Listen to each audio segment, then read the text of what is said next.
3.5, ठीक है। ये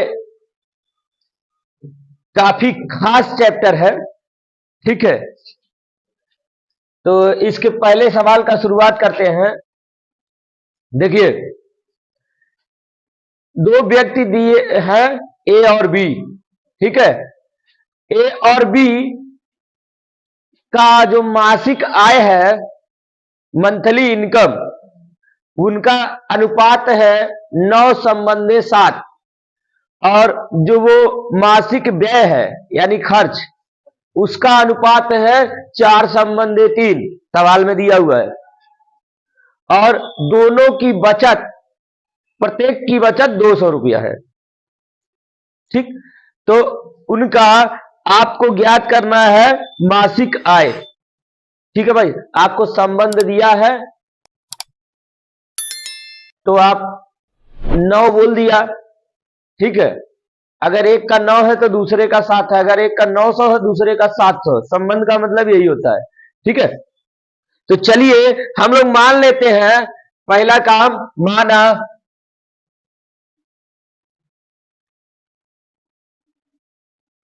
ए व बी की मासिक आय की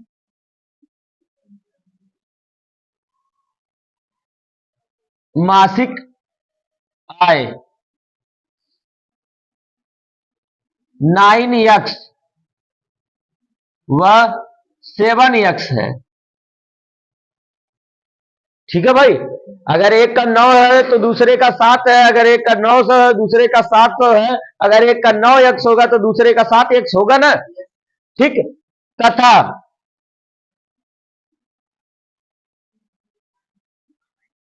ए व बी का मासिक व्यय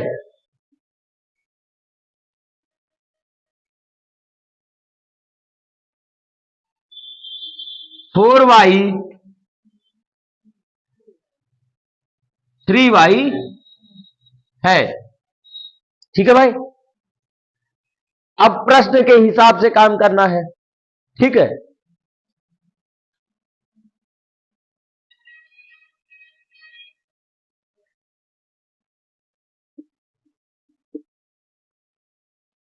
प्रश्नानुसार ए का जो मासिक बचत है, जब कमाई में से, ठीक है, खर्च को घटा देंगे तभी तो मासिक बचत होगा। तो ए की जो कमाई थी वो कितनी थी, 9x। खर्च कर रहा है 4y, घटा दिया, अब बच कितना रहा है 200, समीकरण नंबर 1, ठीक है भाई। बी का बात किया जाए तो बी का 7x है, खर्च कर रहा है 3y, घटा दीजिए, बच रहा है 200, समीकरण नंबर 2, ठीक है। अब आपको दो समीकरण प्राप्त हुए, दोनों को सॉल्व करेंगे, एक्स वाई का मान मिलेगा, ठीक है। आपको पता चल जाएगा मासिक आय। पर बवाल करते हैं। देखिए, नेक्स्ट आपका इस टाइप के क्वेश्चन पूछा जाएगा। ये क्वेश्चन आपको बोर्ड परीक्षा के अलावा कंपटीशन के जितने भी एग्जाम होते हैं, ठीक है, उन सभी एग्जामों में पूछने वाला प्रश्न है ये, जो अभी बताने जा रहा हूं मैं, ध्यान दीजिएगा। 2 अंकों की संख्या के अंकों का योग 9 है।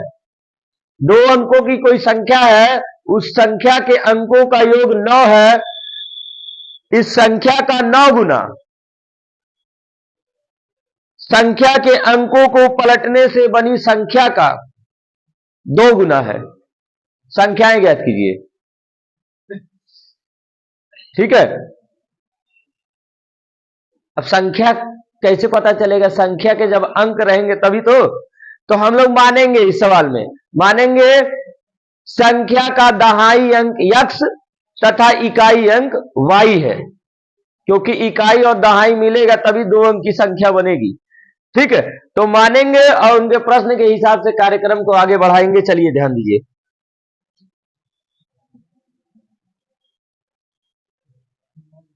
माना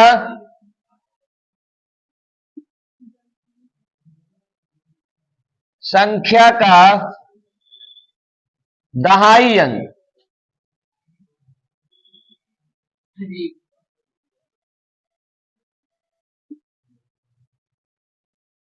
यक्स व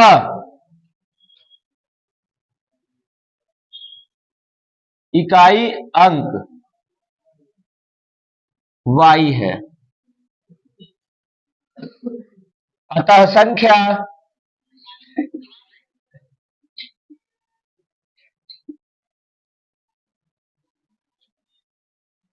दस एक्स प्लस वाई होगी, है ना भाई। जब दहाई का अंक यक्स है, इकाई का अंक वाई है, तो संख्या आपका 10 एक्स प्लस वाई होगा। क्यों? दहाई के अंक में 10 से गुणा और प्लस इकाई का अंक जोड़ लिया जाता है, तभी संख्या होता है। जैसे मान लीजिए सपोज दैट आपका 12 है, दहाई का अंक 1 है, इकाई का अंक 2 है, तो 1 और 2 जोड़ने से 12 हुआ है? नहीं हुआ है। इसमें 10 से गुणा करिए तो हो जाएगा, 1 में 10 से गुणा करेंगे 10 और प्लस इसको जोड़ेंगे तब जाके 12 होगा ना। तो इसी प्रकार से आपका ये हुआ है। ठीक, देखिए प्रथम शर्त से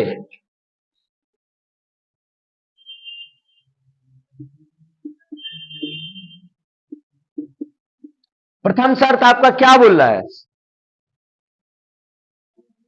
अंकों का योग 9 है, यानी x प्लस वाई को अगर जोड़ते हैं तो 9 होगा, समीकरण नंबर 1। क्लियर? उसके बाद द्वितीय शर्त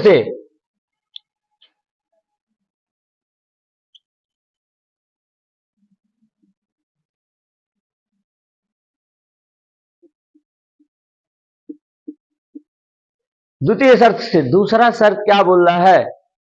संख्या का 9 गुना, संख्या का 9 गुना, संख्या क्या है? ये है यक्स 10 यक्स प्लस वाई, संख्या का 9 गुना,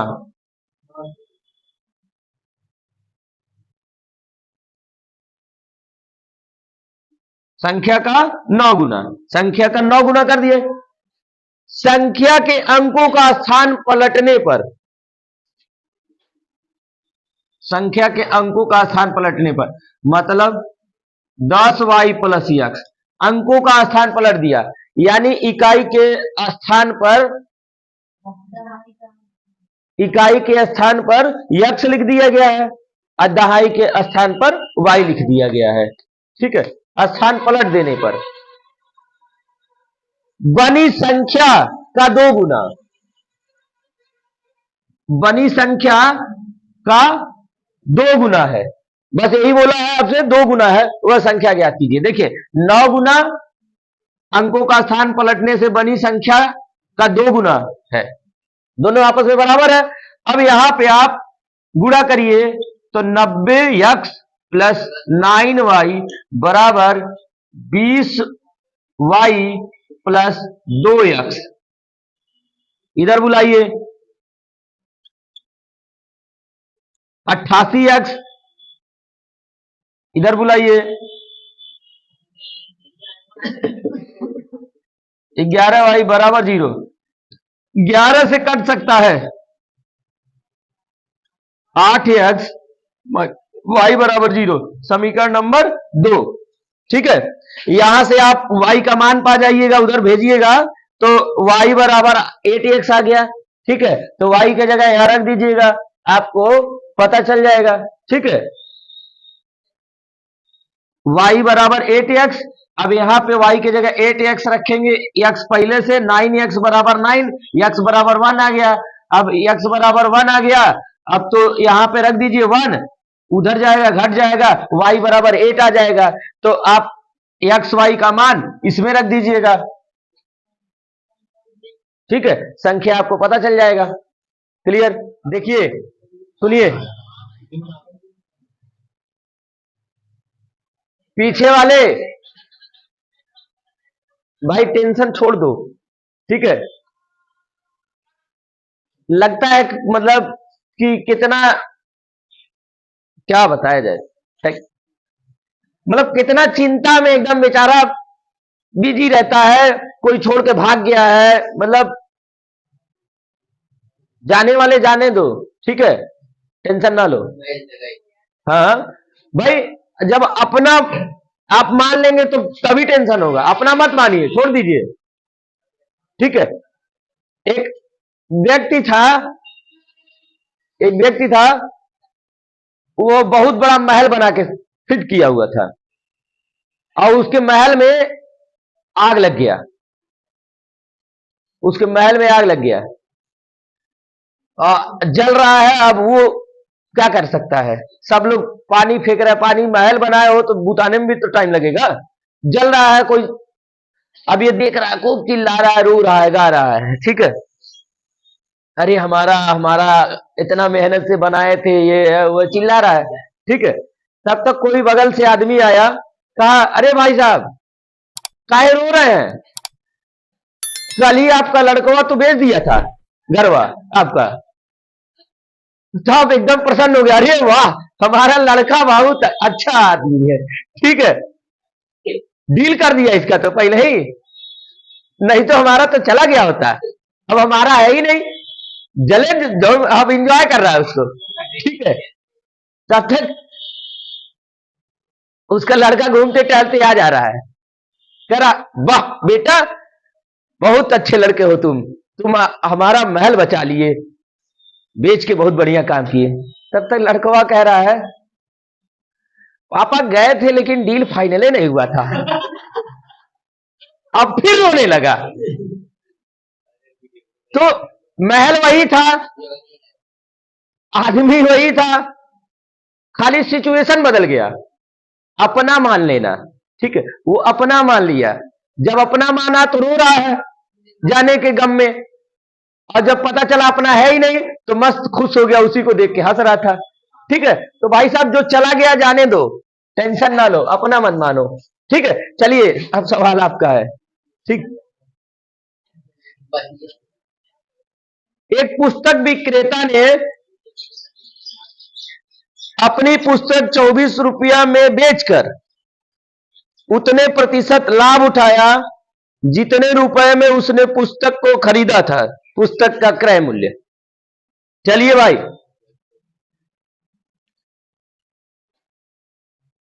तीसरा सवाल है, एक पुस्तक विक्रेता 24 रुपया में बेचकर उतना ही परसेंट का लाभ उठा रहा है जितने में वो खरीदा था, तो क्रय मूल्य आपको पता करना है, खरीद रेट को ही क्रय मूल्य बोलते हैं भाई, ध्यान दीजिए, ठीक है। तो पुस्तक का क्रय मूल्य मान लेंगे, माना,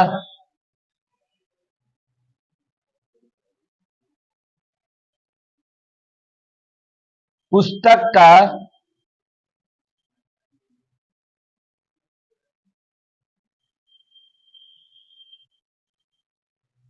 क्रय मूल्य ₹100 है,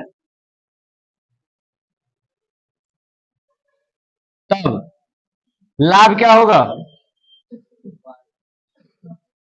लाभ उतना ही प्रतिशत का लाभ भी कमा रहा है जितना में खरीदा था, तो खरीदा है ₹100 में, तो लाभ होगा यक्स का यक्स परसेंट, जितने का खरीदा है उतना ही प्रतिशत का लाभ कमा रहा है, तो यक्स खरीदा है, यक्स का यक्स प्रतिशत, वही उसका लाभ होगा। तो भाई देखिए, यक्स और परसेंटेज का चिन्ह हटाएंगे,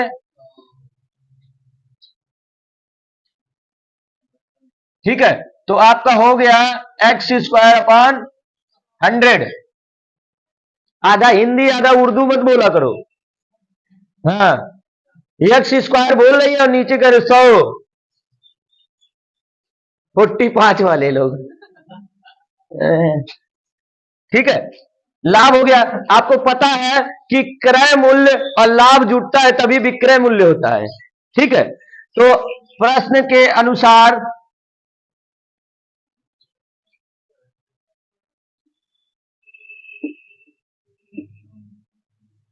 थोड़ा सा गड़बड़ी हो गया है, हम लोग पढ़ रहे हैं 2 चर वाले रैखिक समीकरण, हम लोग एक ही चर से काम कर दिए हैं,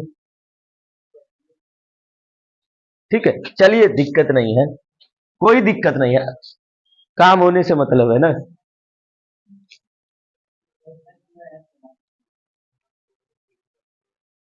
x plus x square upon 100।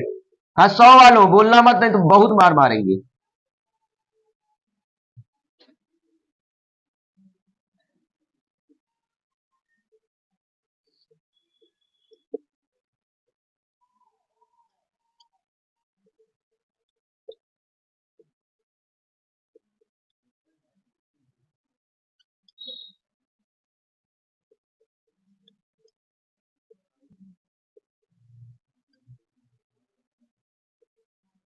बन गया गुणनखंड, गुणनखंड को सॉल्व करिएगा, काम हो जाएगा आपका। ठीक है, एक्स का मान मिल जाएगा सवाल। ठीक है, दिया है कि 5 पेंसिल 7 कलमों का मूल्य 50 रुपया, जबकि 7 पेंसिल 5 कलम का मूल्य 46 रुपया है, तो पेंसिल का मूल्य तथा एक कलम का मूल्य ज्ञात कीजिए। एक पेंसिल और एक कलम का मूल्य ज्ञात कीजिए। सिंपल सा सवाल है। आप मान लीजिए एक पेंसिल का x रुपया, एक कलम का y रुपया। ठीक है, प्रथम शर्त से, ठीक है, 7 पेंसिल का 7x, ठीक है, प्लस आपका कलम की बात की जा रही। चलिए सवाल पे एकदम लिख के बताते हैं, नहीं तो हवा हवाई में आपका दिक्कत हो जाएगा। माना इसके बाद जो सवाल बताऊंगा एकदम हवा में, ठीक है, खाली बताऊंगा। ठीक है, आपके पास ऑडियो वीडियो रहेगा, ठीक है, लेकिन ऑडियो सुनाई देगा, वीडियो में सवाल नहीं दिखाई देगा। आपको लगाना रहेगा, वही देखिएगा, उसके बाद देखिएगा कैसे बताए थे, क्या करना है, तब पता चल जाएगा। सुन सुन के लगाना रहेगा। ठीक है, 5 पेंसिल तथा 7 कलमों का मूल्य 50। तो है देखिए, पहले मान लीजिए, माना एक पेंसिल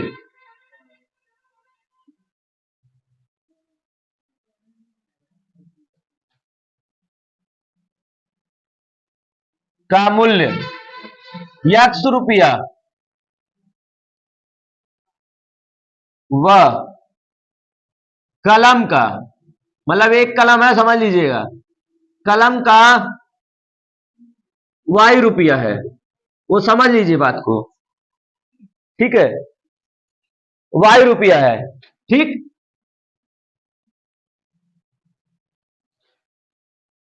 कलम का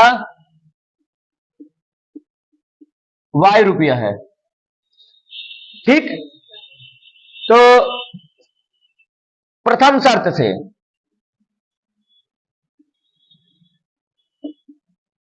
प्रथम शर्त से पहला शर्त ये बोल रहा है कि 5 पेंसिल, तो भाई 5 पेंसिल, एक पेंसिल का x है तो 5 पेंसिल का 5x, प्लस 7 कलम, एक कलम का y है तो 7y, बराबर मिल रहा है 46 रुपया में, समीकरण में 50 रुपया में। चलिए ठीक है, 50 रुपये रहेगा, 46 बाद में हुआ है। ठीक है, कोई बात नहीं। सेकंड, द्वितीय शर्त से, ठीक, दूसरे शर्त से, दूसरा शर्त आपको बोल रहा है कि 7 पेंसिल तथा 5 कलम का मूल्य 46 रुपया है। 7 पेंसिल 7x और 5 कलम 5y, जोड़ दिया हो गया 46। थोड़ा थोड़ा आप लोगों का भाषा हम भी सीख रहे हैं, आधा हिंदी आधा उर्दू आधा इंग्लिश, सब मजा आ रहा है। ठीक है, 2 समीकरण बन गया, दोनों को सॉल्व करेंगे, काम हो जाएगा आपका, पेंसिल का और कलम का मूल्य पता चल जाएगा।